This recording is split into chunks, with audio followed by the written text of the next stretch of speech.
ஹரித்துவாரில் கங்கை நதிக்கரையோரம் 12 அடி உயர திருவள்ளுவர் சிலை நிறுவப்பட உள்ளதையொட்டி கங்கை பணத்தை ஆளுநர் ரோசையா தொடங்கி வைத்தார். சென்னை மெரினாவில் நடைபெற்ற இந்த நிகழ்ச்சியில் மத்திய இணையமைச்சர் பொன் ராதாகிருஷ்ணன், தமிழக அமைச்சர் கடம்பூர் ராஜு, பாரதிய ஜனதா எம்பி தருண் விஜய், பாரதிய ஜனதா கட்சியின் தமிழக தலைவர் தமிழிசை சவுந்தரராஜன், மதிமுக பொதுச் செயலாளர் வைகோ உள்ளிட்டோர் கலந்து கொண்டனர்.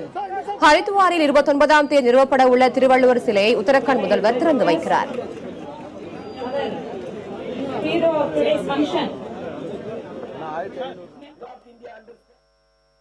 சேரன் செங்குட்டுவன் கண்ணகிக்கு சிலை வடிப்பதற்காக இமயம் சென்று கல்லை கொண்டு வந்தான் என்று சொல்லி, வடக்கிருந்து கல்லை கொண்டு வந்து தெற்க வந்து சிலை வடித்தான் என்று சொல்லுவோம்.